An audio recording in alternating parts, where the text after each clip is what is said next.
Bangladesh cricket বোর্ডের একমাত্র বৈধ প্রেসিডেন্ট এখনো আমিনুল ইসলাম বুলবুল। তামিম ইকবালের নেতৃত্বে 11 সদস্যের যে অ্যাডহক কমিটি তৈরি করা হয়েছে সেটা অবৈধ। বাংলাদেশের ক্রীড়া প্রতিমন্ত্রী আমিনুল হকের উদ্যোগে যে তদন্ত কমিটি তৈরি করা হয়েছিল, যাদের রিপোর্টের ভিত্তিতে এই ক্রিকেট বোর্ড ভেঙে দেওয়া হয়েছে, সেই তদন্ত কমিটিটাও অবৈধ। ক্রিকেট বোর্ড থেকে আমিনুল ইসলাম বুলবুলদের যেভাবে বের করে দেওয়া হয়েছে সেটা সাংবিধানিক অভ্যুত্থান। আইসিসির তাই এই বাংলাদেশ ক্রিকেট বোর্ডের ঘটনা প্রভাবে হস্তক্ষেপ করা উচিত। সেই হস্তক্ষেপের আহ্বান জানিয়েছেন আমিনুল ইসলাম বুলবুল ভাই। এই যে আমি যে কথাগুলো বললাম, এগুলো বুলবুল ভাইয়ের কথা। তিনি আজকে মিডিয়াতে একটা প্রেস রিলিজ পাঠিয়েছেন। মিডিয়াতে পাঠিয়েছেন বলতে জনে জনে পাঠিয়েছেন, তার তো আবার ব্লক লিস্টে অনেকে রয়েছে, আমিও ব্লক লিস্টে রয়েছে, ফলে আমার কাছ পর্যন্ত আসেনি, কিন্তু মিডিয়ার অনেকের কাছে তো পাঠিয়েছেন। নানান দিক থেকে এগুলো চলেই আসে। সেইখানটাতে সাদা কাগজে সই করা কোনো বিসিবির প্যাড ট্যাড নাই। ওইখানটাতে তিনি একটা দীর্ঘ স্টেটমেন্ট দিয়েছেন, যেই স্টেটমেন্টের মধ্যে এই কথাগুলো লিখেছেন। বুলবুল ভাই, দুর্দান্ত, দারুণ শট, চালিয়ে যান, আমি আপনার সঙ্গে আছি। কেননা আপনার বেইজ্জতি হওয়ার এখনো বাকি আছে।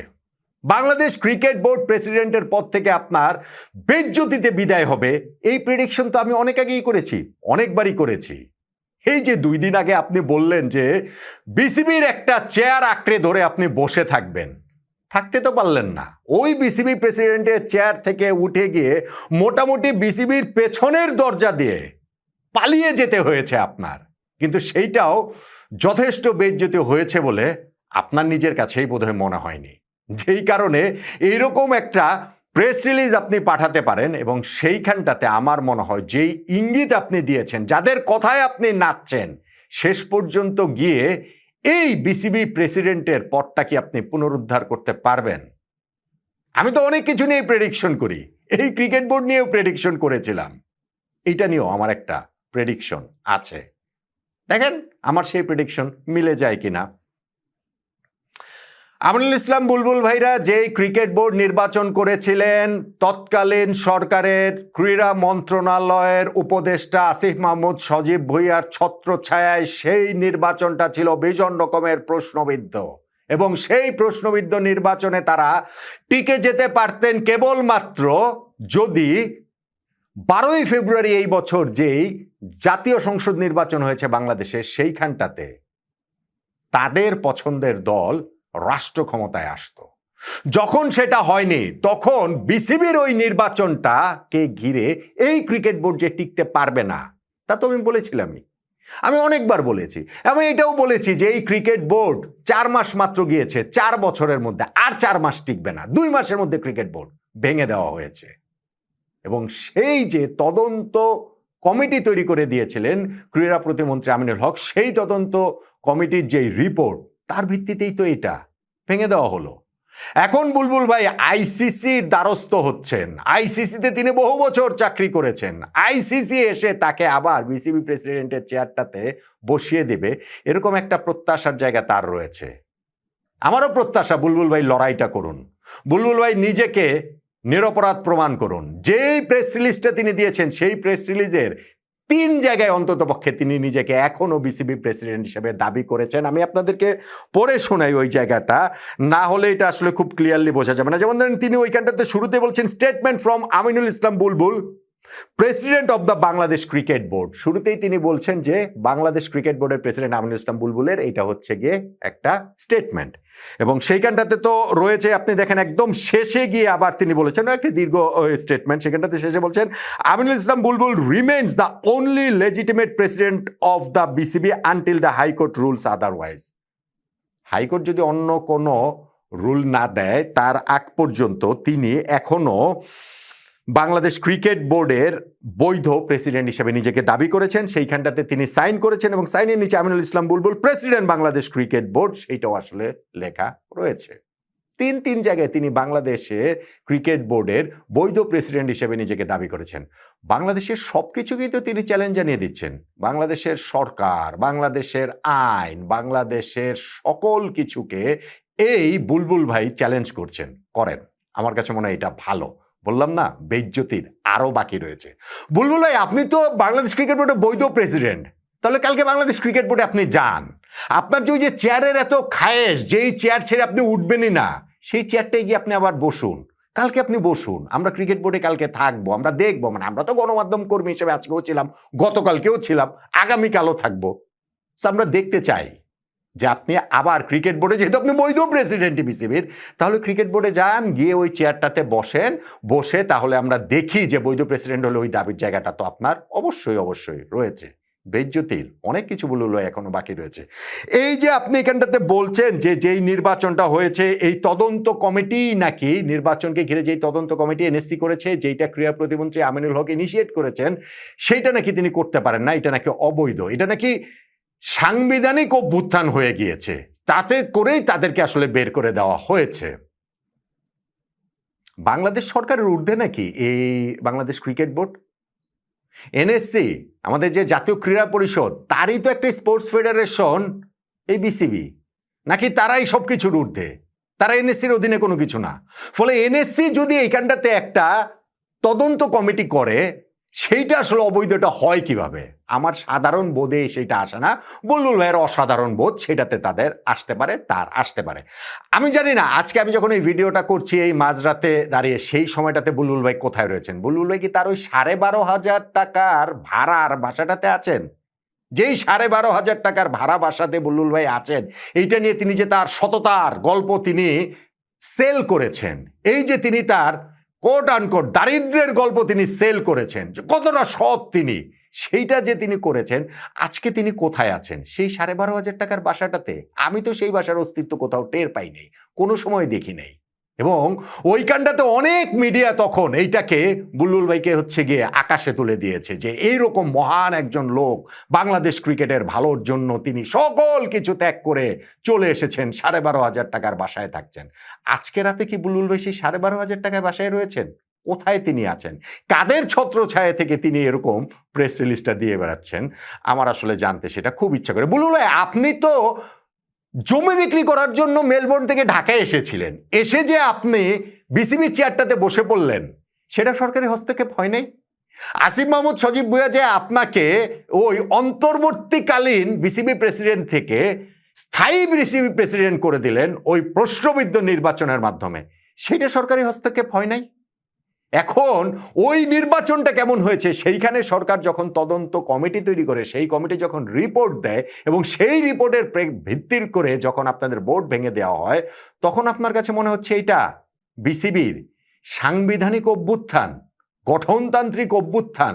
এটা কি জোক? এটা কি পুরো দেশের আইন, আদালত, সিস্টেম, সরকার সব কিছুকে বৃদ্ধাঙ্গুলি দেখিয়ে আপনি আপনার মতো করেই বলে যাবেন?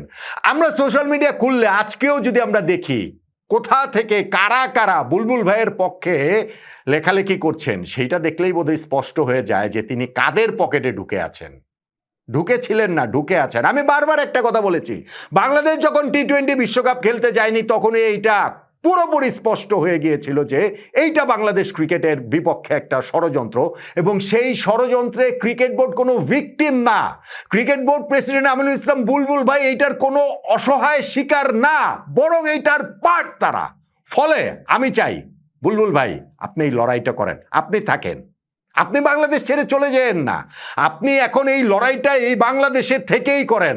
দেখতে চাই আমরা যে সত্যি সত্যি আপনার কতটা আপনি বৈধ বিসিবি প্রেসিডেন্ট রয়েছেন। আপনি আজকে আইসিসিকে আহ্বান জানাচ্ছেন আইসিসি যেন এই ঘটনাটাতে হস্তক্ষেপ করে।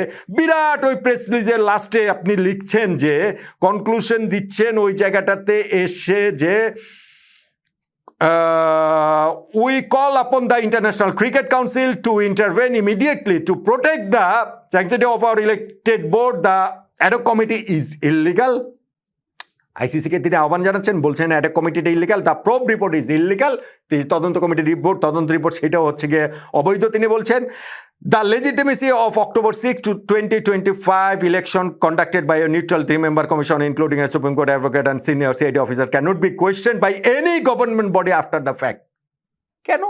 গভর্নমেন্টকে আপনারা ওই একটা নির্বাচন করেছেন, সেই নির্বাচনকে কোনোভাবেই সেটা প্রশ্নবিদ্ধ করতে পারবে না, সেই জিনিসটা তারা এটা বলছেন। এইটা কিভাবে তারা বলেন? Aminul Islam Bulbul remains the only legitimate president of the BCB until the high court rules otherwise. তো ঠিক আছে, আপনি যদি ওই বৈধ প্রেসিডেন্টই হন, আপনার যদি এতই যদি মনে হয় যে না ঠিক আছে আমার বিপক্ষে সবাই মিলে ষড়যন্ত্র করেছে, এই বোর্ডের বিপক্ষে সবাই মিলে ষড়যন্ত্র করেছে, তাহলে লড়াই করেন, আপনি আইনত লড়াই করেন, আপনি আইসিসির কাছে যান। আইসিসির কাছে যে মিথ্যাবাদী হিসাবে আপনার যে পরিচয় স্পষ্টভাবে প্রকাশিত হয়েছে, আইসিসির সঙ্গে আপনি যেই খেলাটা খেলেছেন, যেই নোংরা খেলাটা আপনি খেলেছেন বাংলাদেশের টি-20 বিশ্বকাপ খেলা না খেলার ওই সময়টাতে, আইসিসির সঙ্গে মিটিংয়ে গিয়ে মোটামুটি তাদের হর্তাকর্তাদের, আমার বলতে বাধো বাধো লাগছে, তারপরেও এখন তো সত্যের খাতিরে বলতে হবে, মোটামুটি ওই আইসিসির হর্তাকর্তাদের পায়ে ধরে আপনি বসেছিলেন এবং বেরিয়ে এসে আপনি পাকিস্তান ক্রিকেট বোর্ডের সঙ্গে যখন আবার মিটিং করেন তখন তাদেরকে আবার ভিন্ন কথা বলেন, আবার যখন আপনি বাংলাদেশে মানে অন্যান্য মিডিয়ার সামনে কথা বলেন তখন আপনি অন্য কথা বলেন। আইসিসি হতভম্ব, একটা লোক এই লেভেলের মিথ্যুক কিভাবে হয়? আমিনুল ইসলাম বুলবুল ভাই, আপনি প্যাথোলজিক্যাল লায়ার, এইটা আইসিসির কাছে স্পষ্ট। আমি বলেছিলাম আমি অনেকগুলো প্রেডিকশন অনেক ক্ষেত্রে করি, প্রেডিকশন খেলাটা আমার ভালো লাগে, সেটা মাঠের যেমন মাঠের বাইরেও তেমন। আমিনুল ইসলাম বুলবুল ভাইয়ের এই যে তিনি একটা মিডিয়া রিলিজ দিয়েছেন যেই কানটাতে তিনি বলছেন যে তিনি একমাত্র বৈধ প্রেসিডেন্ট, তামিমের এই অবৈধ অ্যাডহক কমিটিটা অবৈধ, আমিনুল হক ক্রীড়া প্রতিমন্ত্রী তার এই তদন্ত কমিটি যে তৈরি করেছেন যার ভিত্তিতে তাদেরকে বের করে দেওয়া হলো সেইটা অবৈধ, আইসিসির হস্তক্ষেপ তিনি কামনা করছেন। এবং সেইখানটাতে আমার প্রেডিকশন হচ্ছে আইসিসি ঘন্টা করবে, আইসিসি কচু করবে, আইসিসি কিচ্ছু করবে না। কারণ আপনি আপনার ওই মুখোশের খেলা বাংলাদেশ টি-20 বিশ্বকাপে যখন খেলেছে কি খেলবে না ওই সময়টাতে আইসিসিকে দেখিয়ে ফেলেছেন। বুলবুল ভাই, আপনি এখনো নাচছেন পাকিস্তানের কথায়, আপনি এখনো নাচছেন বাংলাদেশের একটা রাজনৈতিক গোষ্ঠীর কথায়, এবং আপনার সেই নাচটা বোঝা যায় যখন আপনি এরকম একটা প্রেস রিলিজ দেখেন। এরা আপনাকে শেষ পর্যন্ত ব্যাক করবে না বুলবুল ভাই, আপনাকে এরা একেবারে বেইজ্জতির চূড়ান্ত করবে, তাহলে তাদের যে উদ্দেশ্য সেই উদ্দেশ্যে হাসিল হয়। কিন্তু আপনি বাংলাদেশের প্রথম টেস্ট সেঞ্চুরিয়ান বুলবুল ভাই, আপনি বাংলাদেশের প্রথম বিশ্বকাপের ক্যাপ্টেন বুলবুল ভাই, আপনি বাংলাদেশ ক্রিকেট ইতিহাসের ফাইনেস্ট প্লেয়ারদের একজন বুলবুল ভাই, আপনি বাংলাদেশের ক্রিকেট রূপকথার অমর অংশ বুলবুল ভাই। বোর্ড প্রেসিডেন্ট হিসাবে আপনি যা করেছেন সেইটা ন্যাক্কারজনক, সেইটা লজ্জাজনক, সেইটা আপনার ক্রিকেট বোর্ডকে এই দেশের ক্রিকেট বোর্ডের ইতিহাসে সবচেয়ে ব্যর্থ ক্রিকেট বোর্ড হিসেবে মনে রাখার জন্য যথেষ্ট।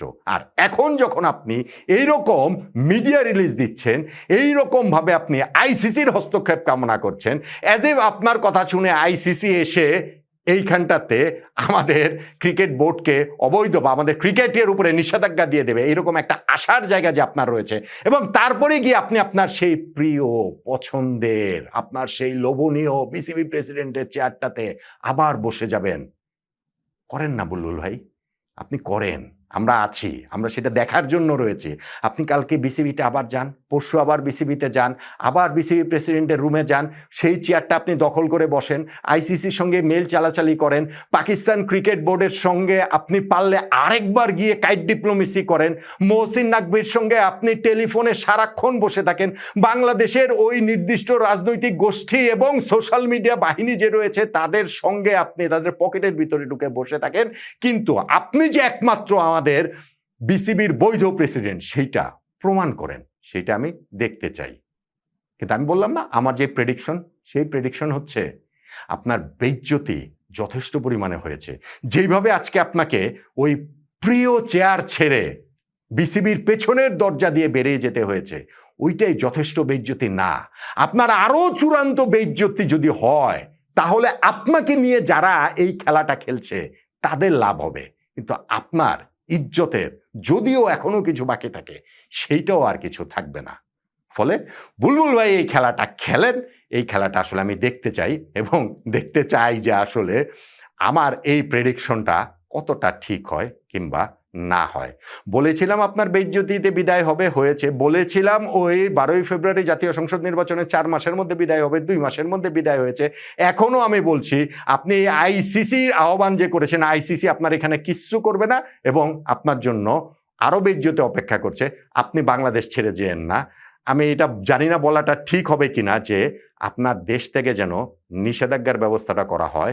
বাংলাদেশ টি-20 বিশ্বকাপে কি কারণে খেলতে পারেনি এইটা নিয়ে যখন তদন্ত কমিটি তৈরির ঘোষণা দিয়েছেন আমিনুল হক ক্রীড়া প্রতিমন্ত্রী, সেই তদন্ত চলমান থাকা অবস্থায়, শুরু থেকে চলমান থাকা অবস্থায় যেন আপনি দেশ ছাড়তে না পারেন, তাহলে আমরা আসলে পুরো সত্যটা জানতে পারবো। অর্ধ সত্য জেনে এখনো অনেকের বোধোদয়ের জায়গাটা হচ্ছে না।